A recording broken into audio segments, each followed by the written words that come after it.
Big Z Reviews. The Suicide Squad is the newest DC movie, and it's also the first one from them directed by James Gunn. And I absolutely love this movie. Hopefully Harley's still alive. No funny business, Colonel. These are dangerous people. Team 2 is clear to go. Fire. 3, 2. What are you guys doing? What? We're here to save you. You were gonna save me? It was a really good plan, too. Well, I can go back inside and you can still do it. That's patronizing. I'm so sorry. Harley Quinn. Bloodsport. So this is another one of the Warner Brothers released films that is also on HBO Max, day and date as in theaters. But I still, on the opening night, I traveled almost 2 hours to my nearest IMAX theater to see it on the biggest screen I could find. And it was absolutely amazing. And I have also now since then seen it twice at home. As I haven't gotten to reviewing it till now, but it's just something that's so excellent about it. I just love the flavor of the film, because it's serious at times, but it's very funny, and it's very gory. But at the same time, while it's being gory, it's funny about the gore, and it's also just beautifully filmed. James Gunn, I love what he did with it. I know I watched there's a little bit of behind the scenes stuff on HBO Max. Not a whole lot, but a little bit. And I'm going to talk about even they use red cameras to film, and even the one guy he built the special rig to really get in close. And you see it too, the camera is kind of always moving, and a lot of kind of different angles, sometimes underneath the characters. And the action always looks perfect. The action looks really good. There's no shaky camera or anything like that in this. And I love to, there's a lot of different characters. This is, I think that one of the biggest problems with it though is that there was already a movie that sucked called Suicide Squad.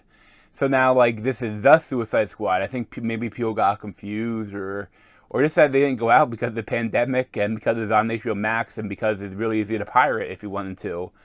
But it's so good seeing it on the big screen. But again, if in a different time, I probably would have seen it on the big screen again.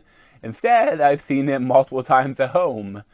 But there's so many interesting characters. But I feel it's almost. This isn't a sequel, isn't really a reboot, but it's also but it is a sequel and it is a reboot. I don't think this movie insults the original, but also doesn't quite honor the original, because there's some characters that were from the original that never even show up, and they're never even spoken about, and then there are also some characters that may die early on. But there's, at the same time, there's other characters that are really important for the film, and they really are great in this film. And I have to, there's a lot of, at a certain point, the beginning of the movie, it reminds me a little bit of one part in Deadpool 2. But, that's kind of, I think that's more, even, from the Suicide Squad comics. And this feels like a Suicide Squad comic when you read it. Look at it when you read any of them. Even Rick Flag has his yellow shirt, and there's a lot of people it feels. And even I love when they have transitions, or they have it made it into the scenery. So almost it looks like a comic page, how it may have the transition page in a comic. It reminds me of that, and it looks so cool too. And there's just so much here to offer. And for me, I love this style of humor, and I love this kind of dark humor, and it's just very rewatchable. I said I've watched it 3 times now, and I've loved it each time. Although again, it can't compare to the first time seeing it for the first time on IMAX. But the whole cast of characters are excellent.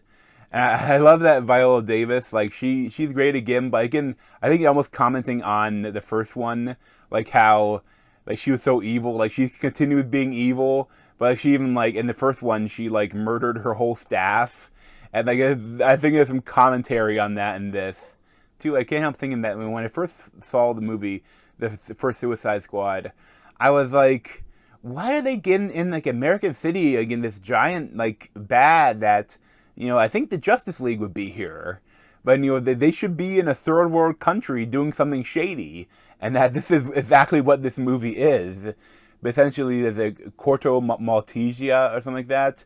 Like there is a coup, a military coup, and that what happens that there is some sort of research being done in Jotunheim, and there's the Suicide Squad needs to get in there and kill it or destroy all the research, and so they can't use it to do bad things in the world.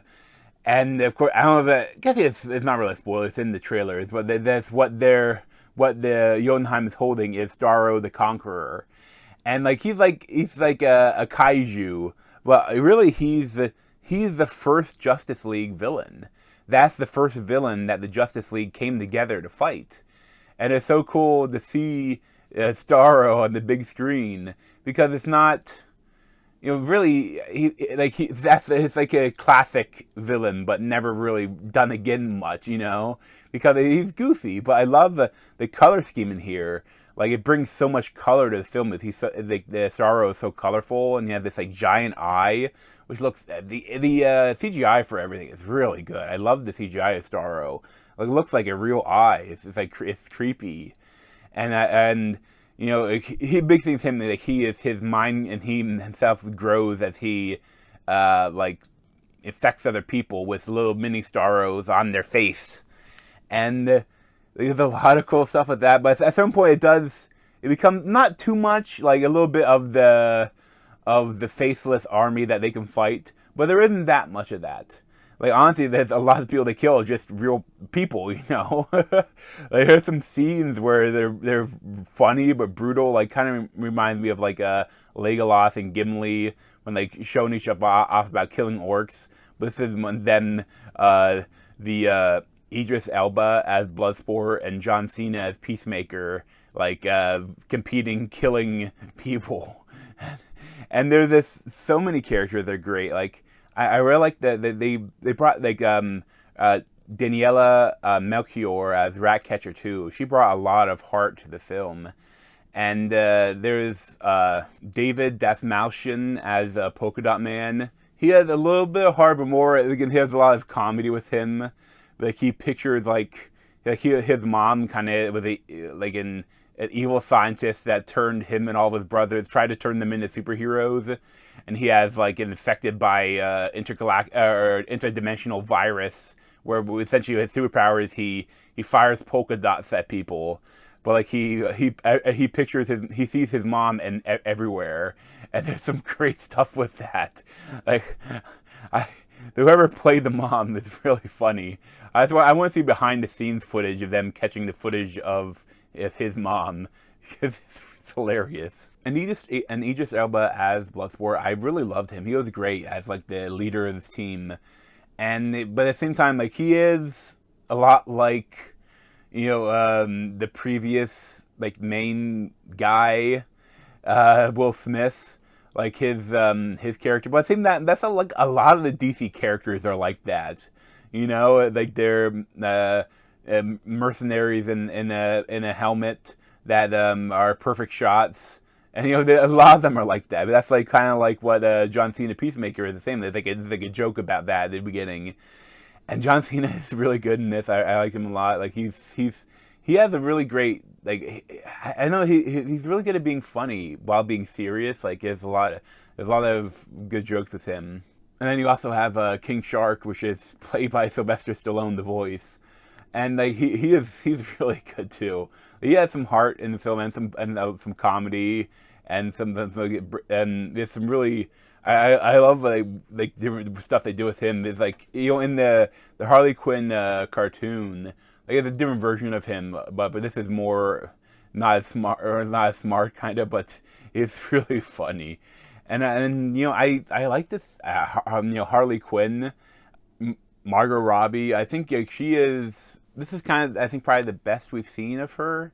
I liked her now the previous ones too, but she is great in this. And there's some really good action scenes with her, and there's I love to like sometimes the action scenes turn into almost like cartoons, like with how it's almost like how Harley probably sees the world, and it's great.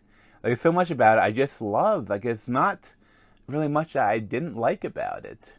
You know, I mean, there's really I think it's not too long. It's like the perfect timing, and as I love that they should have different acts, and it brings the heart, and if they don't have to fight a sky beam at the end, unlike most superhero movies. Like it's just excellent. Like I would highly recommend it. I'd probably give like a 10 out of 10. If you have HBO Max, or if you're safe going to the theaters, you gotta see it. But thanks for watching, and if you want to subscribe to me, you can hit the button down below. Thanks.